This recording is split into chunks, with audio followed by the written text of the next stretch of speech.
In the next edition of It's About Money, my guest will be Chas Davis. He's an artist in the Rochester area but has art all over the country, footprint everywhere. We're excited to be talking to him. Stay tuned for the next edition of It's About Money.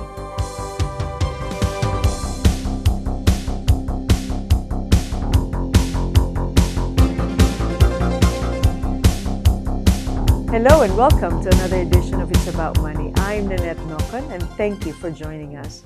I'm thrilled to have in my show today Chas Davis, an artist extraordinaire, and he's here to talk about his career as an artist and all the experiences he's had, and your art as well. So welcome, Chas. Thank you, Nannette.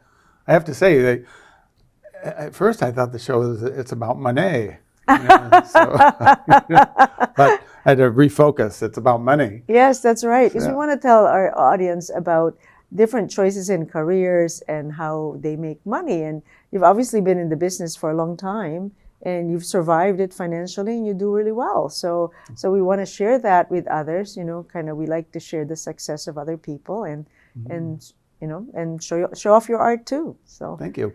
Well, I suppose if you counted from the first thing that I ever sold, then I guess I could say I've been an artist for probably about 52 years. Oh my! And with all kinds of, all kinds of art shenanigans, all kinds of involvements in all kinds of art-related things. Anything to do with a brush, anything to do with paint. Lots of people involved, lots of wonderful people, wonderful experiences, and So when did you know that you had the creativity to be an artist? I mean, you sold your very first artwork 52 years ago, so you were young. Did someone actually say, Chas, I want to buy that? Or did you actually try to sell it? Someone just came up and said, I love what you've been doing, and could you do, she was doing something for her brother's birthday. And I said, well, I described what I would do. She said, well, how much? And I said, well, $162.50, which I just pulled that out. And she was like, no problem. So that was it. Although I'd say my first big motivational experience with art came with, I think I was in the second or third grade. And I tell you, there was something with the brush that we were using. And I was able to load up the brush in a certain way with the paint so that when I made the brush stroke, it was just really a wonderful thing, even for a second and third grader, but I loved it. And my teacher, my very cute third grade teacher, she wanted to put it in the school art show, and it won some kind of a prize, and she was so thrilled. And I guess the crowning moment for me was at the end. I said, Mrs. Foreman, I'm going to give you this painting. And I thought she almost cried maybe, and she gave me a big hug and a kiss on the cheek, and I was like, man, if this is art, I'm all in. I love it. I love it. And she still continues to be your muse, it sounds like. That's right. That's great. You've done all sorts of forms of art, but is there a preferred medium or just what inspires you? How does that go?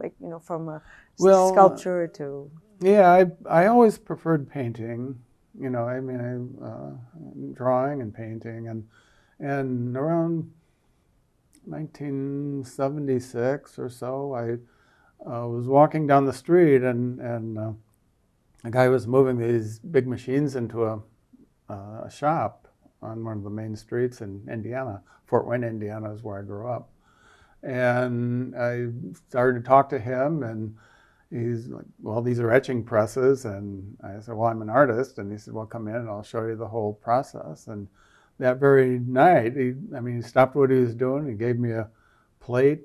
We put a ground on it, and he gave me an etching needle and said, take it home and draw on it. And when you bring it back tomorrow, we'll etch it and print it, which we did. And I was hooked. I loved it. Mm-hmm. And prints actually became this type of a print. An etching or a monoprint became something that is maybe easier, lower price to sell. I don't know, paintings can get pretty expensive because there's so much effort that goes into them. And but you know, a print, something, you know, it's fairly affordable, and so that became another medium that I have been big into my whole life. And I just came back from San Francisco working at a well-known etching shop. Crown Point Press is the name of it, and it was like the big leagues. You know, wow, so impressive. It was really nice. It was a nice experience. Oh, that's great. That's So, great. Do you see yourself like doing art for the rest of your life? Oh, sure. There's no reason to stop. Yeah, you know? right. You know, and even at this late date, we have, I should mention, our new studio at 220 Anderson is Dale Klein and myself have the studio, which we recently opened up, and it's a beautiful 4,000 square foot space, and we have 2 etching presses and possibly a lithography shop coming in. The fellow that I learned etching from called up last year, and he said he wanted to give me his lithography shop, and which was quite a big deal. And so we were going to possibly bring that here to Rochester at some point. Wow. And yeah. That's amazing. I love it. People just want to help you, and because you're so good. I know, it's amazing. People, it's always been like that, you know, but I've been a big believer in always delivering for people. You know, if I see somebody that needs something, I give that. You know, if there's something I can do, you know, I try to do that. And I think that always comes back to you. Sure. And it's funny, you know, the universe works in a funny way. You put a thought out there and things start to happen that support that, and you know, it's very exciting. It's fun. It just makes life super interesting. I love it. I love it. Now you brought us some photographs of your career, really different types of things. So can we? We'll put the pictures in, and then we could talk about what it meant in your career and what it's about. Is that okay? Sure. All right. Sounds good. Sounds good. So we'll put it on the screen here. So tell us about this artwork. Okay, this was the first good-sized studio that I ever had. You know, I'd always, up to that point, had worked in whatever apartment I was in, you know. And see, the year was probably around 1978, and a group of guys, friends of mine, had graduated from the art school there in Indiana, and they had gotten a building in an old historic building in Fort Wayne, Indiana, and invited me to join them. So I had the studio, and it. So you know, you get a studio like that, and you're like, well, what am I going to do with this huge space? You know, you don't want to just work on little things. Yeah, so sure. So I went to Home Depot or whatever, and got these 4-foot boards, a bunch of them. I just put them all up on the wall, painted them white, and started painting on them.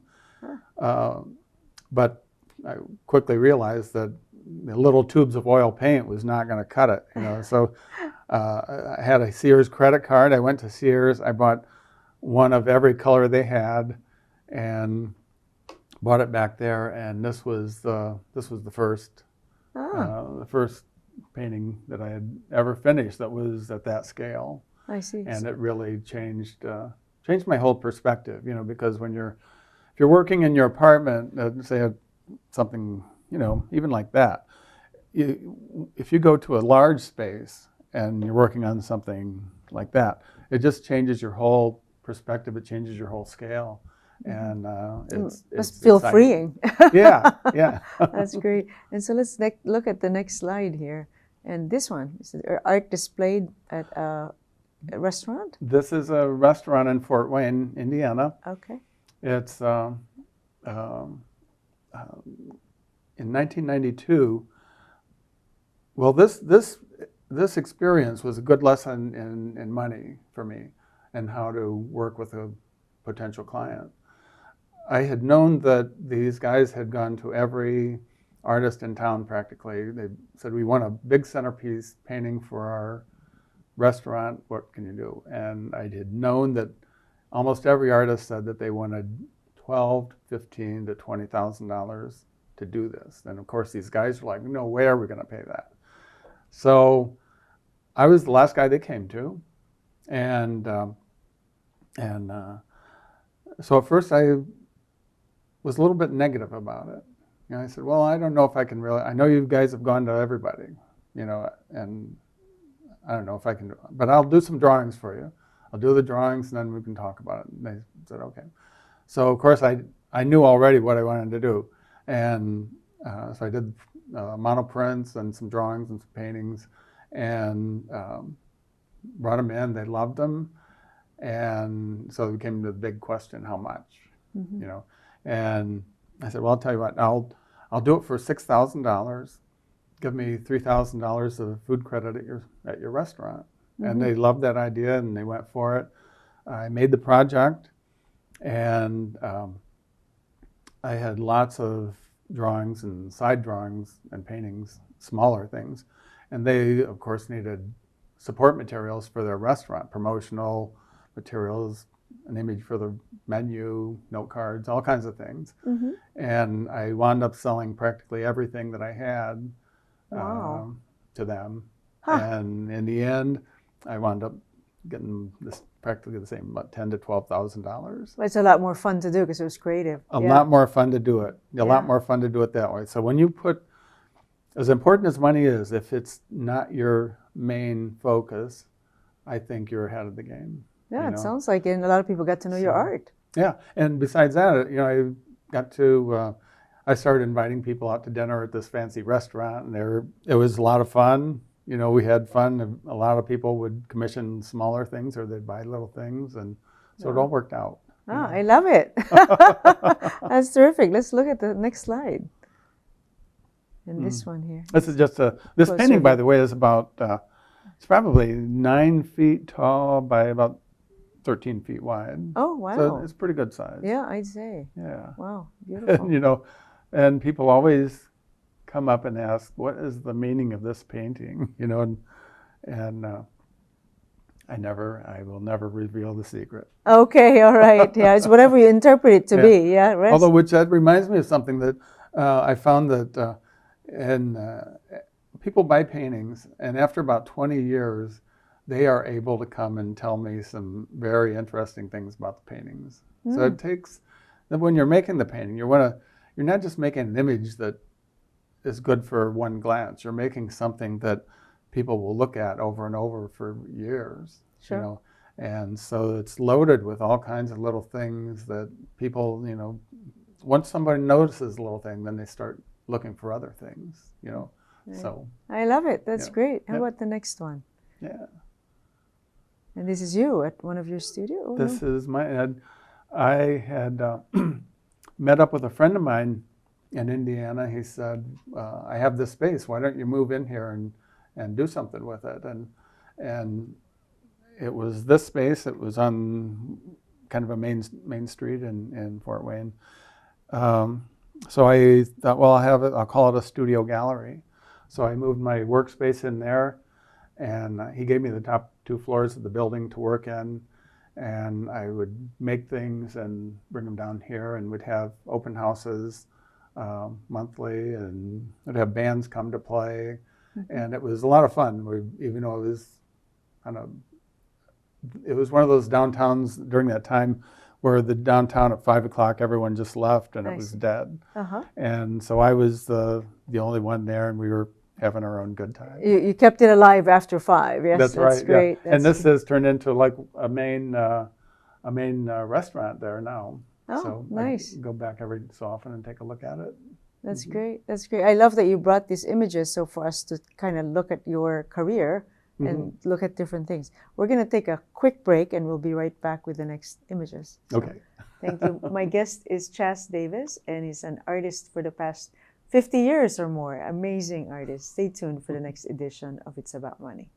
An official message from Medicare. Wish you knew more about Medicare before turning 65? From understanding the different parts to learning how it works and finding out when and how to sign up, visit Medicare.gov.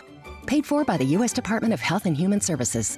And we're back. I'm Nannette Nocon. It's About Money. My guest is Chas Davis, and we're talking about his career as an artist. So we're looking at some of these images, and this was your studio before, and this one is a wonderful image. So tell us about this. This is an image that a lot of people in Rochester will recognize. Wonderful wonderful friend, Lewis Perticone, who created Artisan Works.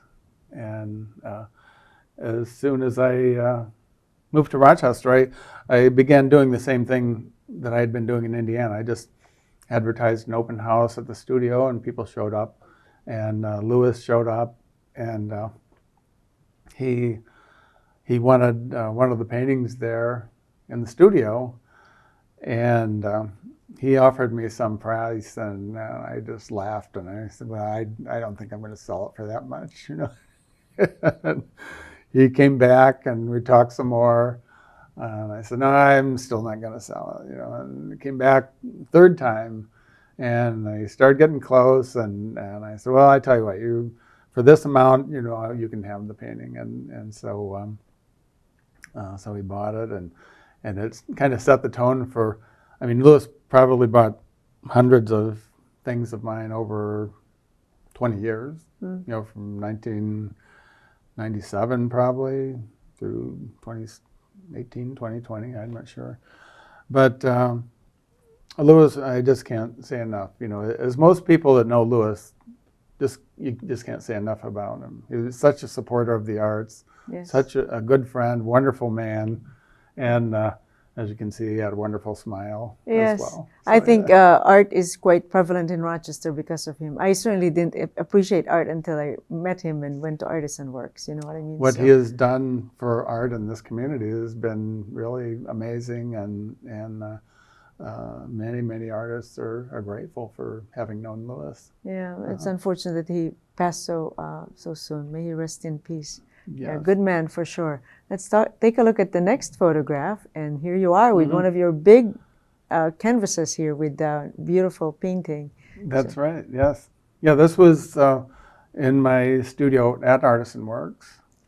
So as you can see, we had paintings. The whole place was filled with paintings, things I was working on. And I mean, for instance, I'd be working on these, and Lewis would come in and say, I won everything.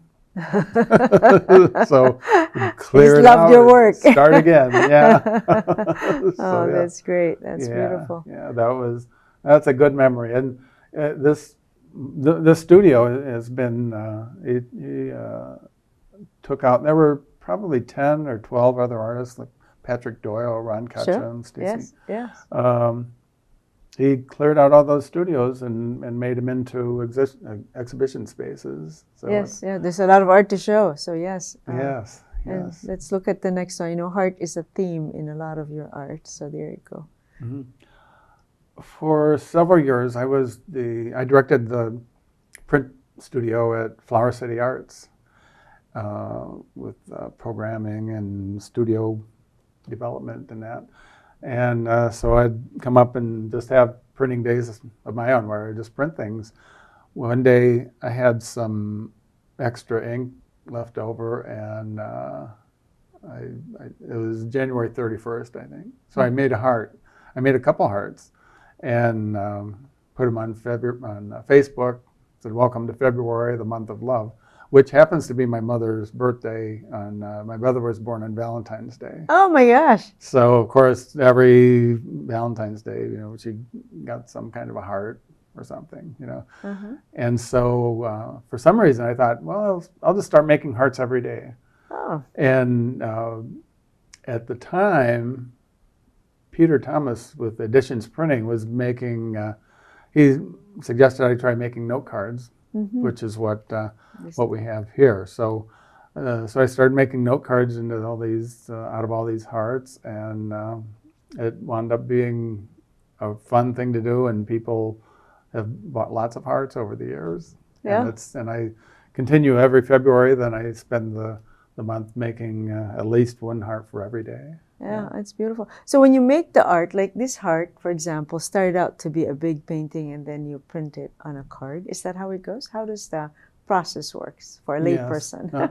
Well, you can see on the paper there, it's actually etching or lithographic ink, which you manipulate on a metal plate. So you're basically painting on a blank plate, and then you put the paper on top. and you run it through a press, which squeezes it all together, so that when you lift it up after it comes off the other side, then you have these images there. And so after that, then you can draw into it with paint or oil pastel and just kind of finish it up. But yeah, they're usually probably like 16 by 20, 20 by 24 inches. Yeah, and then so then we reduce them all down to the 5 by 7 for the note cards. I see. Cool. All right. And then the next one is a heart. Yes. This was one of the hearts. Yeah. Called Joy. Oh, and you name each of the hearts a different name. Yes, each of the hearts. A lot of them have a little story to them. All the hearts are dated on the back. Like this one. This is Hearts Out of Time, February 29th, 2020. Oh yeah. Okay. I see. So. Got it. Very nice. So I love it. I think the next stage is to put the little story on the back of the note card. Oh, nice. So, and you have a logo there. Is that your logo? Those were, my logo was called Island Cards. Okay. And the image was a seashell. Yes, I see. And that was because I thought, well, I'll take the money from these cards and every year I'll go to the Bahamas or something. Oh, all right. And did that happen? Does that happen? I never made it to the Bahamas, but I go down to Florida practically every year. Oh, there you go. So, I like it. Let's have to have nice meaning to it. Yes. So that's terrific. And then recently you traveled across the country and you made this artwork for the map. Yes. It's not going to be not from holding it, but maybe we could take a picture and they can. Show it to that. Well, they can take a picture later. Okay. But tell us a story about this. So this, with all the polarization in the country, the political division, and as I was last year and this year, I traveled cross country, and saw a lot of the country. I mean, it's all so beautiful. You go on Facebook and you see everyone posting photos of their vacations and where they've been, and it's really a wonderful country. And I thought, well, this. You look at these maps of the USA, and you're like, I think it could be more than that.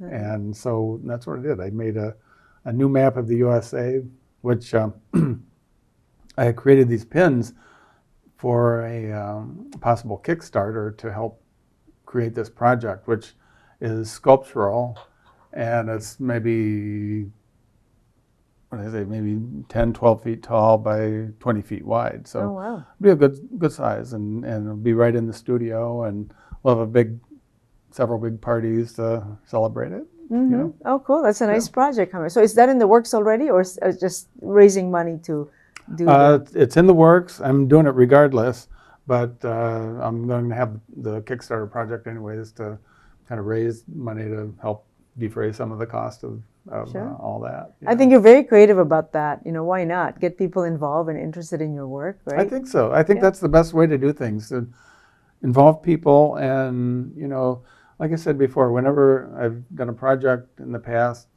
it was a conscious effort to not make money the biggest problem. There's all kinds of ways you can work your way around the money problem, especially, use your creativity. Sure. Which everyone has that, not Sure. just artists. You could barter like you did with the food credit. That's right. Art, Yes, that's right. They're happy So to right. give you that because they also make a little money. But Mm-hmm. that's great. Oh wow, that's terrific. So so that's your next project, is this big map of the United States with different arts that you've done. Mm-hmm. And so when you do social media, which of the social media platforms do you tend to use, or do you use them? Well, Paul and Christine keep telling me I should be on Instagram. Which That's Nabla, Paul and Christine Nabla. Yeah, Yes? I've Okay. not done that yet. Although I did get an iPhone, so I'm kind of on the way. Okay. And I've always tried to kind of document things on Facebook, not just to make connections with everyone else, but for my own. Make the post and then take a picture of it so I can remember what happened that day. Sure. And I found that's fun and that gets the word out about things that are happening. Yes. And but I guess, like I say, I should probably develop the social media thing a little bit more. But You're having fun with it, so that's really good. that's right. I think one of the things I appreciate about your art is the fact that you really build community into it. Not just one-on-one, but engage people into the project. And I think that's so important. Yeah, the community is so important, not just for artists, but for everyone. And everyone gets something out of it this way, And Rochester has such an open community that it's been really wonderful to be a part of for the past, I don't know, 28 years, almost 30 years. That's why I love 6x6. It brings a lot of people in to enjoy the art. It's kind of like a wine cooler of of the art business. Yes. For $20, you can have a nice artwork fundraising for Rochester Contemporary, and then people get to like art and they want to own art. Why not? Yeah, it makes everyone feel involved. And everybody can appreciate art. Everybody can do art. And it's like basketball. I came from Indiana, which is a big basketball state. And not everybody's going to be Michael Jordan, but a lot of people enjoy playing basketball. Sure. So yeah. same thing with art. That's great. So you back and forth, Indiana, Rochester is kind of. Yes. Yeah. My sister still lives in Indiana, so I see. I see her. So, Oh, that's cool. That's really great. I love it. And so your studio now you share with another artist, right? Dale Klein. Yes. And what kind of artist is she? Dale is an oil painter and printmaker. What I've noticed her working on lately are these kind of post-industrial landscapes, which are really interesting, and she's really been, putting a twist on that. I think that's one thing about art. If you can do something that makes someone look at things differently, I think that's one of the big values in art. So and Dale's been really wonderful to have as a studio mate. She's also a printmaker, so we're developing this printmaking studio together. So. Nice. I think it's great when you can collaborate with other artists, because you've done a lot of solo studios and now it's time to do something else. Yeah, I love it. Yes. Oh, I have to say, my first studio here in Rochester was, John and Josh Loftus, over on Cascade Drive. They were developing that building, and I wound up meeting them, and they had me move into there. And after that, of course, I met Lewis and moved over there. Yes. And I outgrew that place and met up with Tom Galvin, commercial realtor, who had the building on East Avenue. And we wound up having that studio for about 23 years. That's and amazing. I was Tom's mentor and teacher in painting. And he was my mentor in helping me to get my financial life together. I see. And, I love it. It's a nice collaboration. It was a good collaboration. It was a very lucky meeting, and it really set a good course for my life. Beautiful. Yeah. That's great. Well, thank you so much, Chaz. We had the time just flew by, and there's so much to talk about, but your art is great. And people can look up your website, right? Or Facebook. Sorry. Facebook is probably the best. I do have the chazworld.com, chaswrld.com. Okay. Although the web.com company that handles that kind of cut me off for some reason. So, but the website is still up there. So That's great. That's great. Well, thank you so much, and thank you, our viewers, for joining us. I'm Nannette Nocon. My guest is Chaz Davis. Until next time.